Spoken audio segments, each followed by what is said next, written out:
Friends, budget वाला interiors में आपका स्वागत है। तो मेरा नाम मुकुल शर्मा है और आज मैं आपको एक बहुत इम्पॉर्टेंट टॉपिक के ऊपर डिस्कशन करना चाह रहा हूँ। जब भी आप कोई घर बनाना चाहते हैं तो उसके अंदर 3 चीज़ें बहुत इम्पॉर्टेंट होती हैं जो आपको जाननी होती है। सबसे पहली चीज़ होती है कि आपका ग्राउंड कवरेज आपको कितना मिलेगा। इन सभी टॉपिक्स पे हम लोग डिटेल में डिस्कशन करेंगे और एक एग्जांपल के थ्रू भी समझेंगे। तो चीज़ें जो हम डिस्कस करने वाले हैं इस वीडियो में वो 3 चीज़ें हैं। पहली चीज़ है ग्राउंड कवरेज, दूसरी चीज़ है सेटबैक एरिया, तीसरी चीज़ है फ्लोर एरिया रेशियो।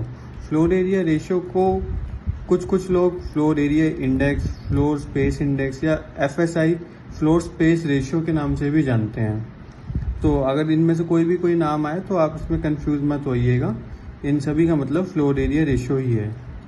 सबसे पहले बात करते हैं इन सभी चीज़ की डेफिनेशंस की। तो ग्राउंड कवरेज क्या चीज़ है? ग्राउंड कवरेज वो मैक्सिमम परसेंटेज ऑफ एरिया है, मैक्सिमम परसेंटेज ऑफ एरिया है प्लॉट का जहाँ पे आप अपनी बिल्डिंग का निर्माण कर सकते हैं। जो कि आपकी अगर बिल्डिंग आप बनाते हैं तो उसका जो बेस होगा, वो जो ऑक्यूपाई करेगा उस लैंड को, तो वो ग्राउंड कवरेज कहलाता है। आप चिंता मत कीजिए, इन सभी चीज़ों को हम एग्जांपल्स के थ्रू समझेंगे तो उससे हमारा बेटर अंडरस्टैंडिंग होगी। ये डेफिनेशन आपको बेसिकली इसलिए बताई जा रही है ताकि आपको पता हो कि इसकी डेफिनेशन क्या रहती है। और ये बेसिकली ग्राउंड लेवल पे ही मेजर किया जाता है कि ग्राउंड आपने कितना आपने कवर किया है, उसको हम ग्राउंड कवरेज बोलते हैं। ये सारी चीज़ें जो आपके एग्जिस्टिंग बायलॉज होती हैं, चाहे आप यूपी के हैं, दिल्ली के हैं, चाहे हरियाणा के हैं, उसके अकॉर्डिंग रहता है। ग्राउंड कवरेज हमेशा डिपेंड करता है कि आपका सेटबैक एरिया कितना है। सेटबैक एरिया बेसिकली वो एरिया है जो कि आपको ओपन टू स्काई छोड़ना पड़ता है एज पर बिल्डिंग बायलॉज। ऐसा करना इसलिए अनिवार्य है सो दैट कि प्रॉपर वेंटिलेशन आपके घर में बनी रहे, आगे और पीछे वाले घरों में प्रॉपर लाइट और एयर का मूवमेंट रहे, और इन केस अगर कभी आपके घर में फायर लग जाती है तो उसमें भी रेस्क्यू टीम को आपकी घर बिल्डिंग में घुसने में आसानी रहे। ये सारी चीज़ें आपको इस वजह से अपना घर थोड़ा आगे और पीछे से बहुत बार छोड़ना पड़ता है, और बीच में आपको अपने घर के शाफ्ट वगैरह देनी पड़ती है। तो सेटबैक एरिया आपको ज़्यादातर फ्रंट और बैक साइड में छोड़ना पड़ता है। इसकी डेफिनेशन क्या रहेगी कि minimum amount of open space, क्योंकि ये ओपन टू स्काई आपको छोड़ना रहता है अपने प्लॉट पे, दैट मस्ट बी लेफ्ट, जो कि आपको छोड़ना रहेगा between the building structure. Building structure basically वो एरिया जो आपने ग्राउंड पे कवर कर लिया था, उस पे बिल्डिंग स्ट्रक्चर आपने बनाया था, वो एरिया और बाउंड्री वॉल्स के बीच में जो एरिया रहेगा उसको हम सेटबैक एरिया बोलेंगे। Last but not the least, बहुत सारी टर्म्स और भी हैं जो हम डिस्कस करेंगे अपनी आगे आने वाली वीडियोस में। और इसके बाद है floor area ratio. Floor area ratio basically आपको बताता है कि आपका टोटल बिल्टअप एरिया कितना रहेगा। कोई भी आपका जब भवन निर्माण होता है तो उसके अंदर आपको एक लिमिट दी जाती है कि इससे ज़्यादा आप नहीं बना सकते।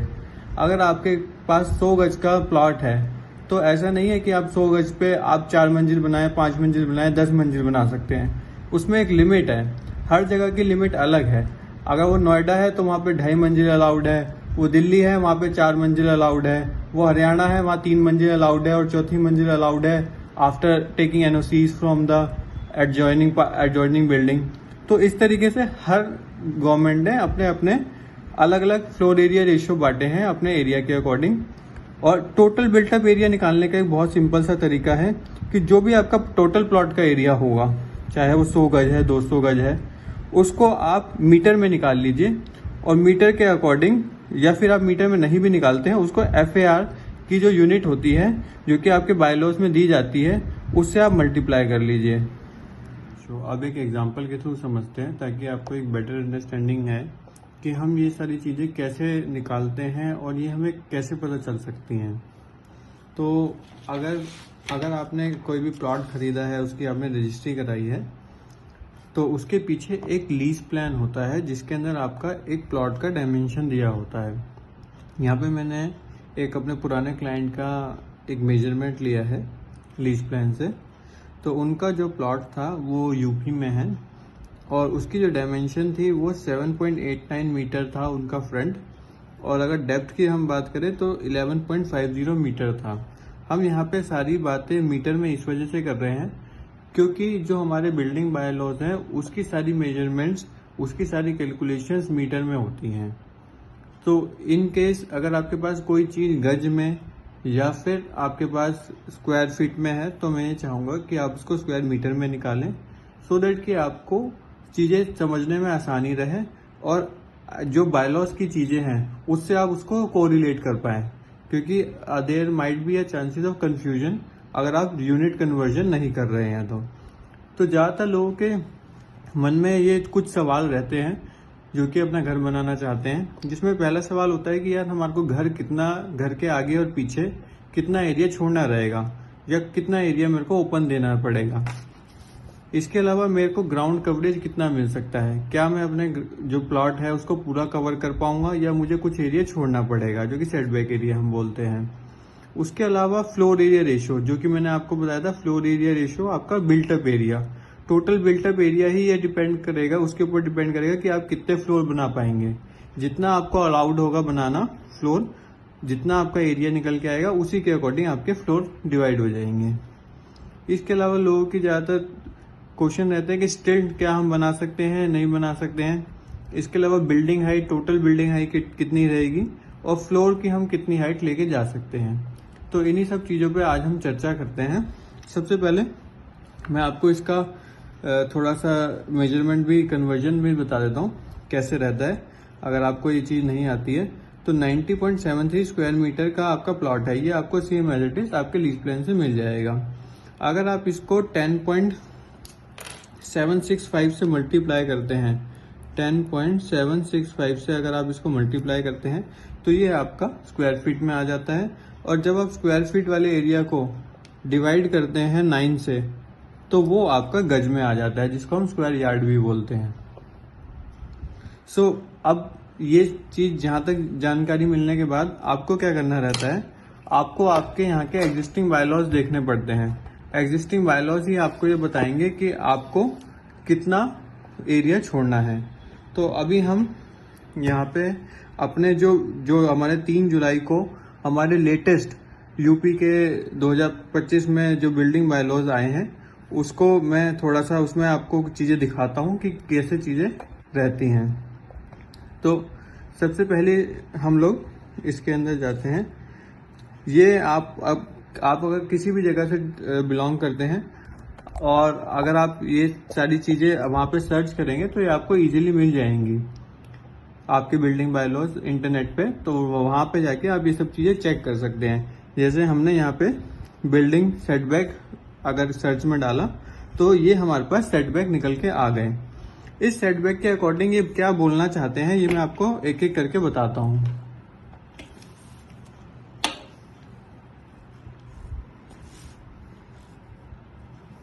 देखिए, सबसे पहली चीज ये है कि हमारा देखिए प्लॉट जो था वो 90 स्क्वायर मीटर का था।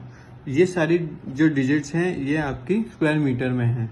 तो अगर हम देखें तो हमारा प्लॉट किस श्रेणी में आता है, अप टू 150 स्क्वायर मीटर, क्योंकि हमारा जो प्लॉट है वो 150 से नीचे है।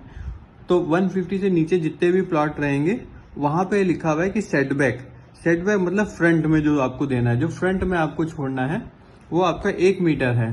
तो आप ये इमेज रेफर कर सकते हैं। इसमें आप देखिए जब आपका 150 से नीचे आपका प्लॉट है तो इसके अंदर आपको 1 मीटर का सेटबैक आगे की तरफ देना है। अब चलते हैं 150 से 300 स्क्वायर मीटर का अगर आपका प्लॉट है तो उसके लिए लिखा गया है कि 3 मीटर आपको फ्रंट में सेटबैक छोड़ना है और 1.5 मीटर पीछे की तरफ छोड़ना है। तो इसमें अगर आप देखें, अगर आपका 150 से लेके 300 से नीचे मतलब 299 स्क्वायर मीटर का प्लॉट है तो 3 मीटर आपको आगे छोड़ना पड़ेगा और 1.5 मीटर आपको पीछे सेटबैक छोड़ना पड़ेगा। ये जो 1.5 मीटर जो आप पीछे छोड़ते हैं इसको आप बाद में 40% तक कवर कर सकते हैं। ये आपके बायलॉज में प्रावधान है। इसके अलावा अगर हम बात करें 300 से 500, 300 अगर आपका स्क्वायर मीटर का प्लॉट हो गया और 500 से नीचे है तो उसके अंदर आपको 3 मीटर आगे 3 मीटर पीछे का सेटबैक देना रहेगा।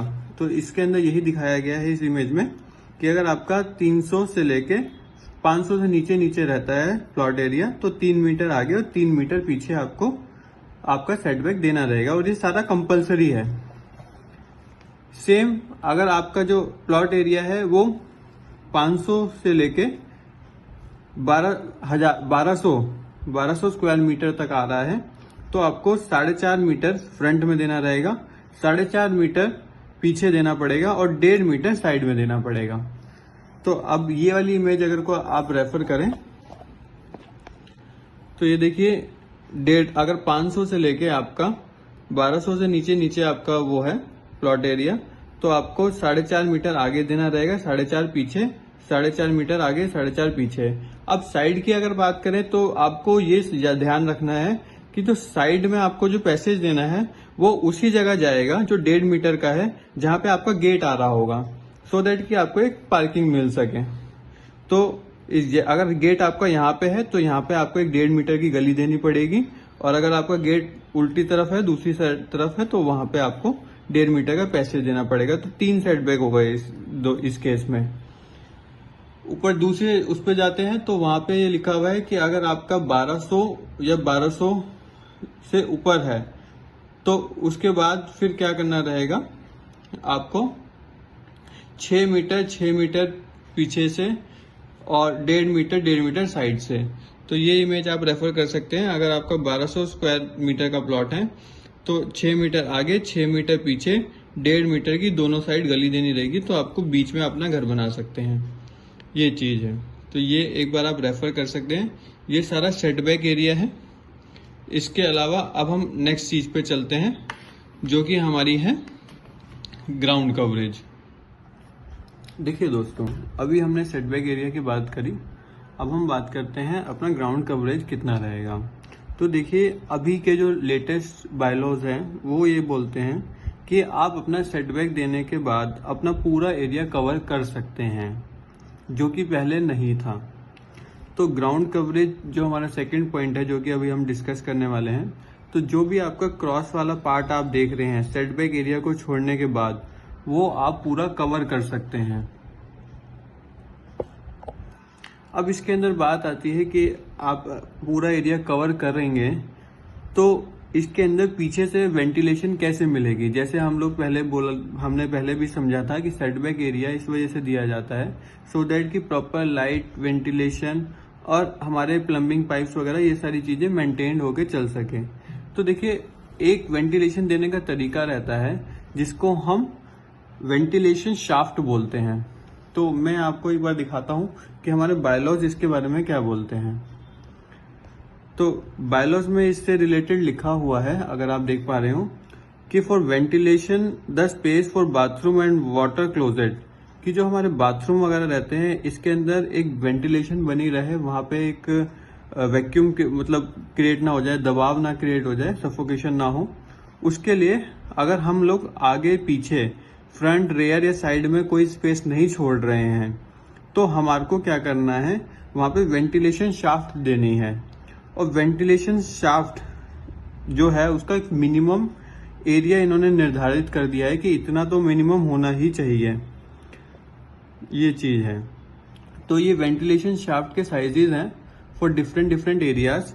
अगर आपकी बिल्डिंग, जैसे हमारी जो बिल्डिंग है वो रेसिडेंशियल बिल्डिंग है, तो यहाँ पे बिल्डिंग की हाइट हमारी 15 मीटर तक ही जा सकती है। तो 15 मीटर तक अगर हम देखें तो हमारी बिल्डिंग की हाइट जो जा रही है उसमें हम लोग 1.2 बाय 0.9 की एक शाफ्ट हमारे को देनी रहेगी पीछे। तो आप ये इस तरीके से समझ सकते हैं कि हम लोग का ये जो 90 स्क्वायर मीटर का जो प्लॉट का हम लोग एग्जांपल लेके चल रहे थे, आगे हमने 1 मीटर की शाफ्ट दे दी है और पीछे हमारे को कम से कम आपको 1.2 बाय 0.9 की शाफ्ट देनी अनिवार्य है। इस शाफ्ट को लोग ज्यादातर बड़ा भी रखते हैं सो दैट कि प्रॉपर लाइट वेंटिलेशन उनको मिल सके।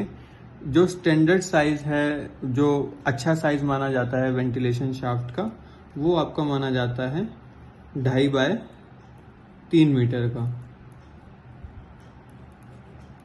तो अगर आप इतनी ना भी देना चाहें, इससे कम दे सकते हैं, बट कम से कम आपको 1.2 मीटर बाय 0.9 मीटर की वेंटिलेशन शाफ्ट देनी रहेगी।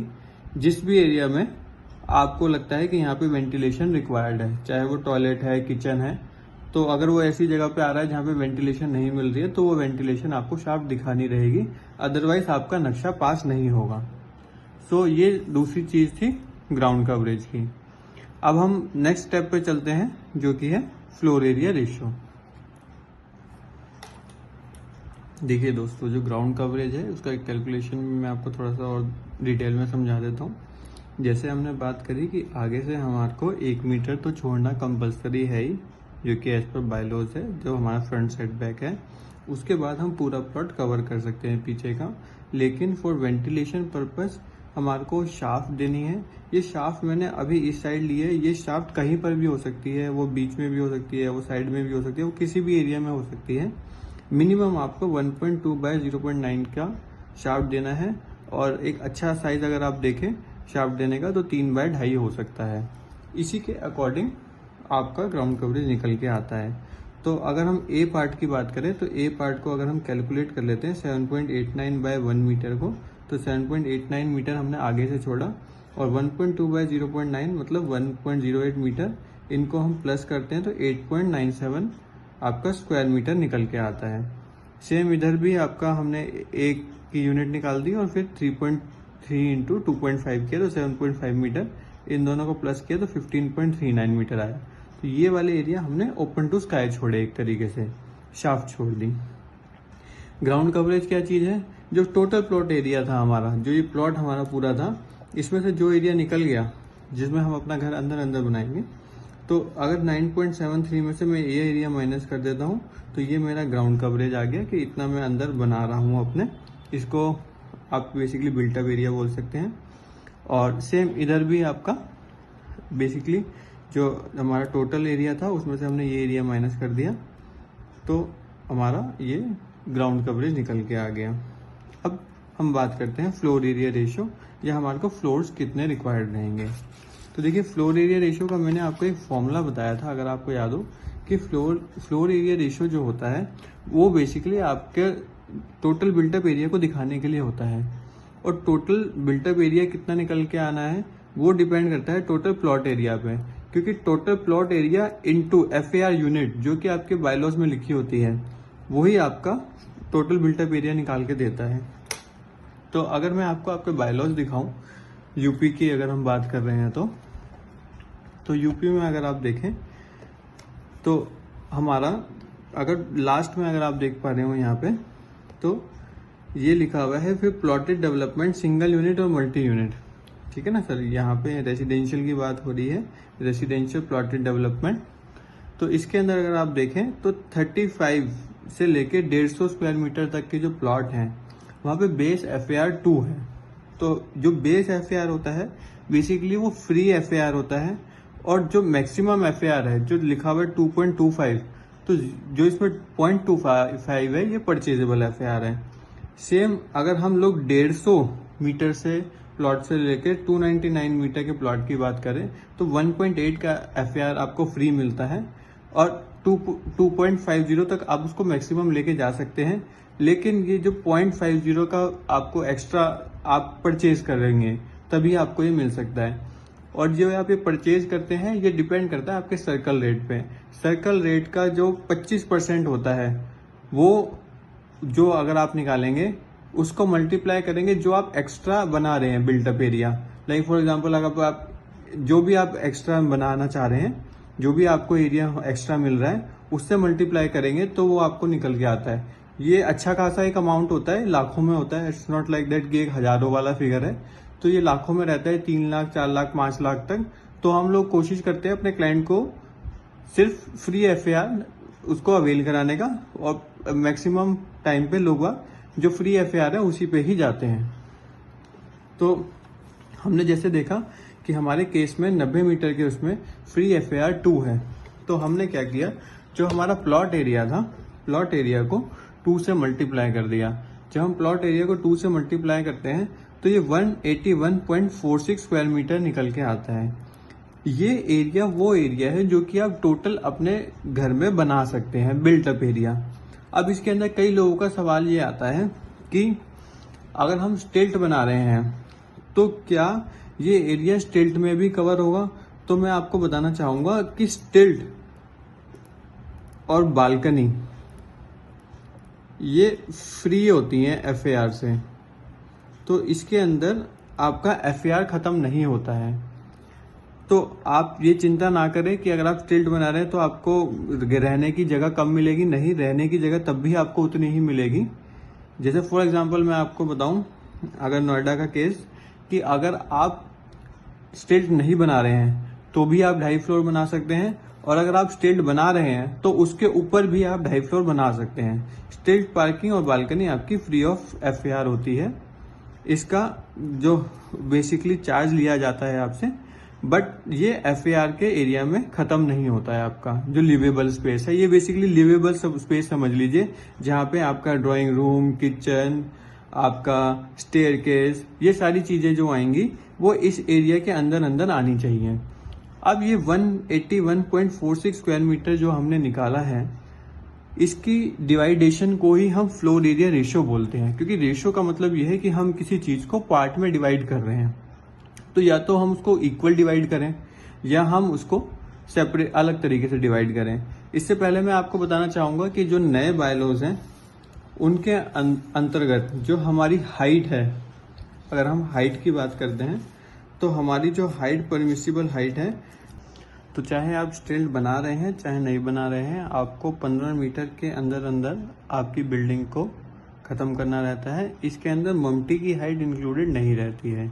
ये जो हाइट होती है आपकी मैक्सिमम हाइट, ये NGL से होती है, नेचुरल ग्राउंड लेवल, जो भी आपका सड़क का लेवल रहेगा, ठीक है ना, वहां से आप सबसे पहले एक प्लिंथ बीम बनाएंगे, उसके ऊपर स्टिल्ट, उसके ऊपर फर्स्ट फ्लोर, फिर उसके ऊपर सेकेंड फ्लोर, या जितने भी आप फ्लोर बना रहे हैं, थर्ड फ्लोर, उसकी मैक्सिमम जो हाइट है, ठीक है ना, तो वो आपकी कितनी रहनी चाहिए? 15 मीटर से नीचे नीचे रहनी चाहिए, 15 मीटर से ऊपर नहीं जा सकते।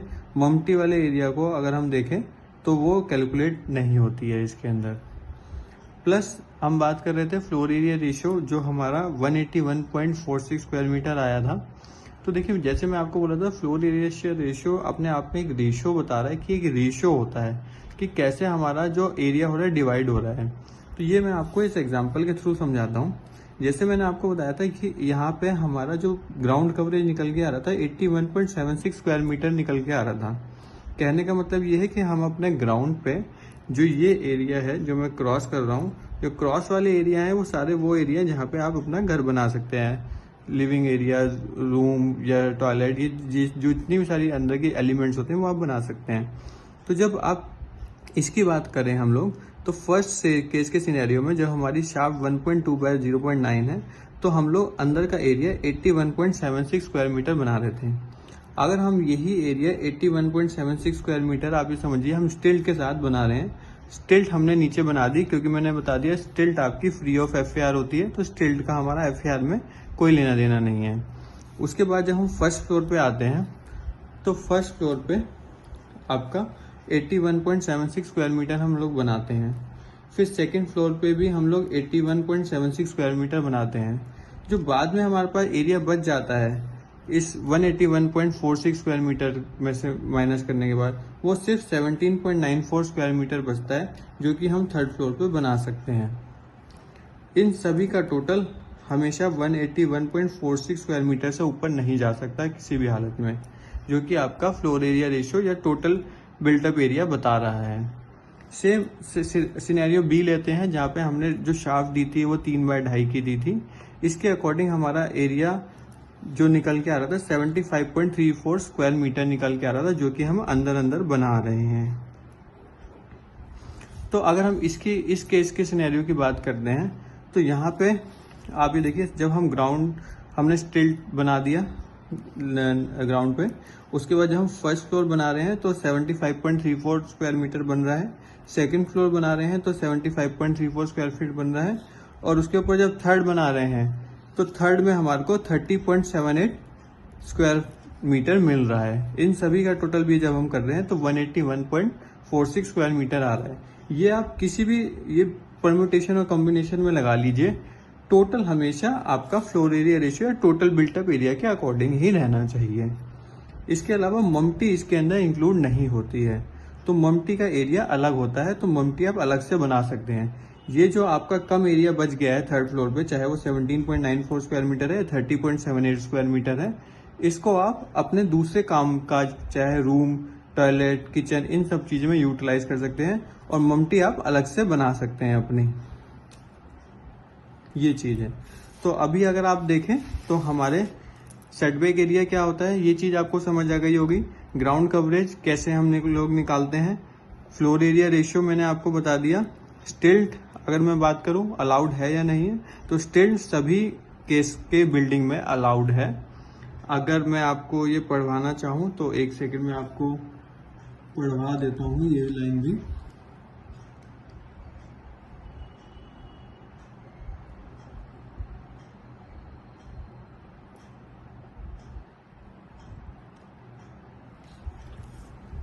ये देखिए हमारे बायलॉज क्या बोल रहे हैं स्टिल्ट पार्किंग को लेके। स्टिल्ट parking is mandatory for multi units. जो मल्टी यूनिट्स होती है, जहाँ पे बहुत सारी हम लोग यूनिट्स स्टैक करके बनाते हैं, लाइक आप ये समझ लीजिए जैसे ग्रुप हाउसिंग वगैरह होती है, जहाँ पे मल्टीपल यूनिट्स होती हैं, तो वहाँ पे ये मैंडेटरी है। लेकिन जहाँ पे सिंगल यूनिट हम लोग बना रहे हैं, ठीक है ना, जब हम इंडिविजुअल घर बना रहे हैं, तो कंस्ट्रक्शन ऑफ स्टिल्ट for parking shall be permissible all type of building.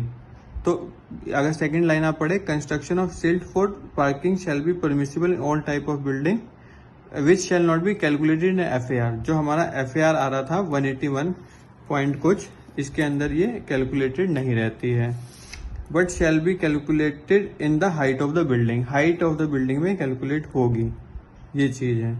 तो स्टिल्ट हम लोग बना सकते हैं और अच्छे से बना सकते हैं आप लोग स्टिल्ट। और स्टिल्ट पार्किंग मैं मानता हूँ बनानी भी चाहिए अगर आपको अलाउड है, सो दैट की पार्किंग की समस्या ना रहे, क्योंकि रोड कंजेस्टेड हो जाते हैं, लोगों के पास 3-3, 4-4 गाड़ियां हैं आज के टाइम पे। बिल्डिंग हाइट मैंने आपको बता दिया 15 मीटर तक रहनी चाहिए आपकी। बात करें तो फ्लोर हाइट हमेशा आपकी 15 मीटर से ऊपर जा नहीं सकती है, तो आपको इसी को डिवाइड करना रहता है। मैं अगर स्क्वायर फीट में आपको बताऊं टेंटेटिव, तो लोग बाग नीचे का 1.5 से 2 फीट का प्लेंथ लेते हैं। उसके बाद आपका स्टिल्ट पार्किंग आ जाता है। उसके बाद first floor, second floor, third floor. स्टिल्ट फ्लोर आपका आप समझ के चलिए 10 फुट तक ले लेते हैं लोग बाग, और उसके ऊपर वाले फ्लोर्स 11 फुट 12 फुट तक आप जा सकते हैं। बट मैं आपको रिकमेंड करूंगा कि आप अपनी प्लेंथ हाइट 1.5 फुट रखें, जो कि स्टैंडर्ड है। उसके बाद आप एज पर बायलॉज अगर हम देखें तो आप एक तरीके से 2.4 मीटर का आप 9 फुट का अपना स्टिल्ट बनाएं। 1 फुट का लटक बीम रहता है, नीचे 8 फुट आपको मिलता है उसके बाद। और उसके बाद आप फिर 10-10 फुट का आपका FFL टू FFL, मतलब 9.5 फुट आपका अंदर का एरिया और 6 इंच की स्लैब का आप लेंटर डालिए।